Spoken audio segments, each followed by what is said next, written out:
is love. Don't we all want love? Don't we want to be loved? Don't we want to give love? Love. L for listening, O for organizing, V for verifying, and E to engage, and most important, enjoy. Enjoy the moment. Enjoy this interaction you're having with someone. So let's look at listening. Listening, you can listen to the question, which is very important, and then know what you're going to say back to them. But what if they're not looking at you? What if they're looking beyond there? What if they're not paying attention? What you need to do at that moment is ask them a question. So that now who's doing the listening? You are. Yeah, you ask them a question, and now they're talking. When you get someone engaged in talking, and this has to be very quick, they are now more interested in you. Isn't that an interesting concept? When you are interested in them, they are more interested in you. Just think about that. Think about that in the interactions you've had with people. So you're going to be listening, but not just listening with your ears, listening with your eyes. Watch them. Watch their facial expressions. Watch their body language. Are they standing like this and saying, that's really interesting? Yeah. Oh, yeah, I know exactly. Yeah, I know exactly what you mean. You know, are they really telling you that they are not there with you? Body language, extremely important. The research says 75% of believability is based on nonverbals, the nonverbals, not on the verbals. So they could be saying interesting, tell me more, and they could be just totally zoning out. So listening, you have to be listening. And you want to look at this actually as a tennis game. You're hitting the ball to them when you're asking the question, and they're hitting the ball back to you when they're answering the question. Then you ask another question. So very quickly, you've got to think of how do I engage, grab, and then move on to the O. The O is organize. Are you organized? Cyril just said, you know, let me hear your name, let me hear your phone number, let me hear your email. Well, if I ask you, what is your name, gentleman in the front? Victor, I think. Yes. Victor, he thinks. And what is your name? Cyril. Cyril's. And what is your phone number? 04860. Do you know it off the top of your head? Yes. Do you know your name? Yes, we do know our name, don't we? We know our name, we know our address, we know our phone number. Well, the next thing that you should know and put on that list is, do you know your unique selling point? Your unique selling proposition. Do you know it so that you can come up with it just like that? When I say, what is your name? What is your unique selling proposition? Your USP. Do you know it? Have you got it? Right up here. If you don't, then I suggest you figure out what is the one point that you want people to know about you and to remember about you. Short, quick, very quick soundbite. What is that unique point? And rehearse it, practice it, write it down. I always tell my clients, because New York people are so busy and so concerned with so many things, I tell them, put it on their refrigerator, put it on your bathroom mirror, put it on the front door so that when you go out, you remember it, you memorize it, it becomes just like your name and address. And it needs to be probably only 8 words, because that's what people really are retaining. That's the attention span that people have. So you want to create a unique selling proposition. You want to organize it so that when someone asks you the question, you've grabbed them, you know how to respond back to them with your USP, just as your name and address and phone number.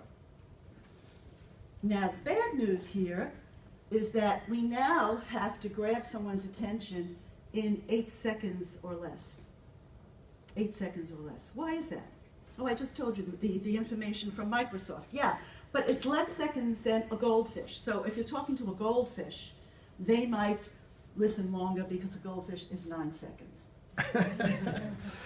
So remember, 8 seconds, you want to grab them. Then you want to verify. So you've got the L for listening, you have the O for organizing, and you have the V to verify. Verify is really to observe. To observe, again, the body language, which is so important. So we're coming back to that. We're coming back to the visual. Are they looking at you? Are they interested in what you're saying? And if they're not, this is an extremely important point that I have found most speakers don't pay much attention to. If they're not listening, what should you do? Speak louder. Well, yes, you can speak louder, but then they could be stepping back even further. And then what happens? What happens, Chris? Then you're really, you're gone out of their sight. If they chase them, that's another good thing. I think this is what speakers do. They speak louder, they chase them, they keep talking, they keep talking. If the person is glazing out, if they're going and waving at someone else, if they're not paying attention to you, I say let it go. This is not the time to have the conversation with them. This is not the time because you're past that attention span that people have already lost. They've lost you. Another time, just say to them, this has been great to meet you, let's speak another time. Let it go. Let it go, because you're not always going to be impressing everybody all the time. And as speakers, and Neil said this to us this morning and yesterday, we like to talk about, we come from our ego. Let your ego go. Let it go. And just say it's not personal. They're too busy. They're thinking something else. Maybe this is not the right time. So that's the V, to verify. And then the very last one is to engage and enjoy. You need to enjoy yourself. You need to be happy in what you're doing so that you can be smiling at other people. A smile is the closest distance between two people. It connects people. It's very important. So we're going to now have a little exercise. Are you all ready? Oh, yes. Okay, great. Let me explain this to you. I have a bag here with questions, and these are wonderful questions. They're not very difficult, actually, but you don't have to participate if you don't want to. I have a lovely helper here, Nicole. And Nicole will be collecting the number that's not scotch taped on the desk. Not scotch. The one that's scotch taped is yours. Please keep it. It's the yellow. Keep the yellow and put the little white one in your bag. And I have another lovely helper who is going to come up now. My other lovely helper is Eric. And Eric will be timing you for 60 seconds. So I'm going to ask you a question, and then I'm going to call a number, and then ask you the question again. If it's your number, stand up, please. We don't have a lot of time today, so we're only going to look at it in terms of the L and the O. Listening and organizing. So basically, it's listening to the question, and then can you give a response in 60 seconds? We're going to test your love muscle today with L and O. Can you give a response in 60 seconds that will be your unique sales point? Okay. Are we ready? Excuse me? The clapping. Oh, Eric will be clapping you off. Thank you, Eric. Very important job he has. Eric will be clapping you off in 60 seconds. And if you hear Eric clapping, then please clap.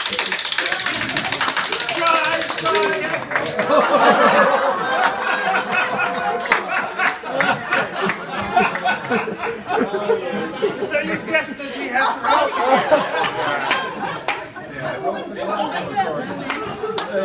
Bijna net zo goed als bij ook de boot. We'll do it together. These hands come from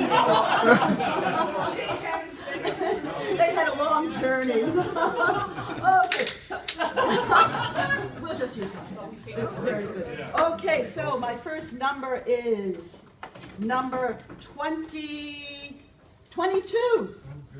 22. And here is the question. Who is number 22? Lovely. Okay.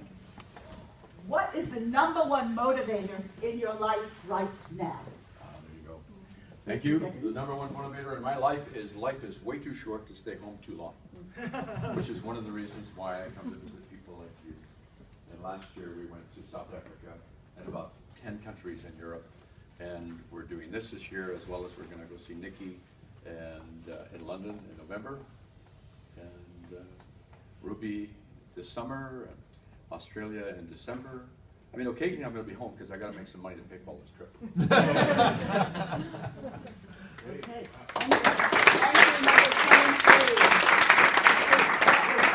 Under 60 seconds. Okay, very good. All right, my next question and my next number is number 31. 31. Oh, wonderful, Michael. If you had to teach something, what would you teach?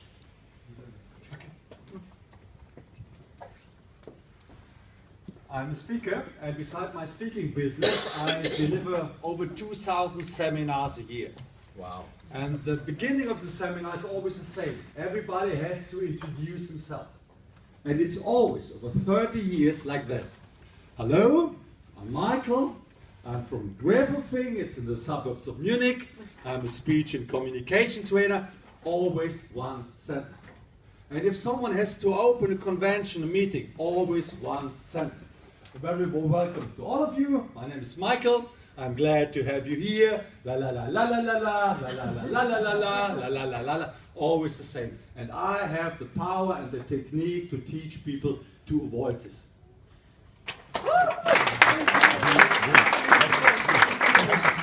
Have you noticed that actually Eric hasn't had a chance to use his clapper hands? All right, have one go at it. Oh, and Let's make it 10 seconds. maybe we should shorten it. Can you see how long 60 seconds is? It's very long, a minute. Maybe let's make it shorter. Eric, you got your timer on? Okay, let's make it 30 seconds. You ready? Right. All right. Would you like to pick a number, please? And would you like to pick? Thank you. Okay, number 28. No, that's me.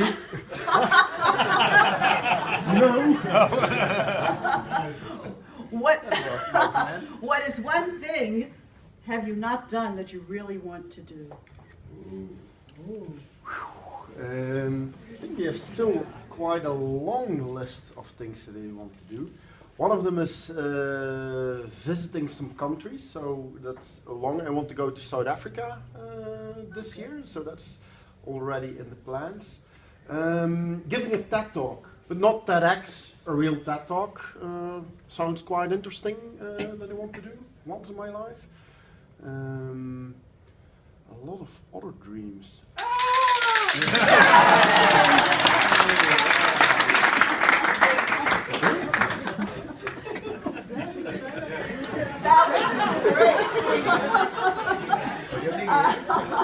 I knew I picked the right person. Okay, let's see. Would you, Alex, like to pick a number, please?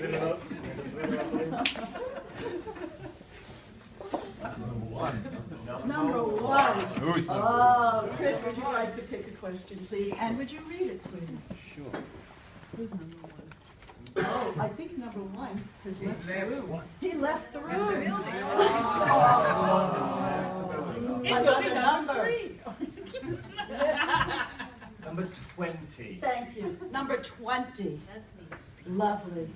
So the question for number 20 is, which activities make you lose track of time?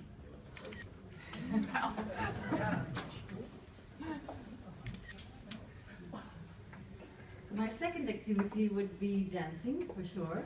And it's a great way to just go with the flow, move your body, connect with people, and talk without words. So that's a great way for me to get into flow. Okay, so that might have been an 8 second, which is a bit forever. Thank you. Second.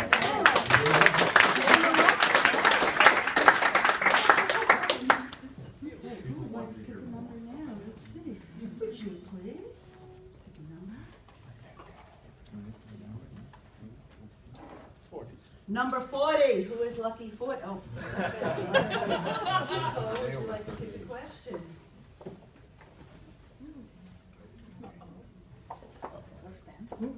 What is the most spontaneous thing you've ever done? Answer this question.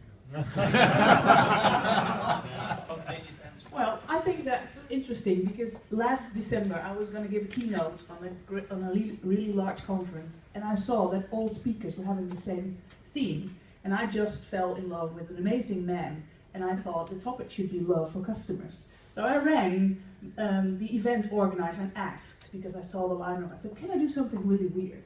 I've got this brilliant idea and I'm in love, blah, blah, blah. And he said, well, that would be nice if you dare. So I sat down and I made a new keynote and I stood on that stage, I still feel it. And it was brilliant. And it was a new keynote. It's born. It's like a start. Wow, this was wonderful. So you've all given me some idea of how I could have possibly dealt with that conversation in the elevator earlier in Anaheim. Would you like to see what I should have said? Yeah. Okay, so here's Ken Dykewald, and here I am, and he says, "Don't I know you? Haven't I seen you before?" And my answer would be yes. I'm from the Bronx, I'm Renee Rosenberg, and I'm just like Jennifer Lopez.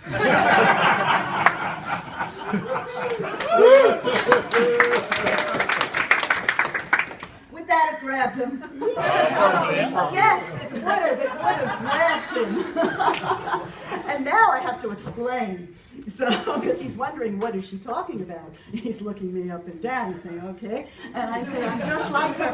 I motivate people to move and to energize. I excite people, just like she does. And I work with people who are stuck in their careers. Now I'm giving my unique selling point. I'm stuck in their careers and really need some push and focus and direction to be more productive. Now he's looking and he says, well, come on, walk down the hallway with me. Now am I verifying that I'm on the right track? Absolutely. We're walking down the hall, so I see him next to him, and am I enjoying this? Oh, yes. Is this love? Yeah. Yes, this is love. So this is what I could have done, and this is what I probably should have done, but I didn't.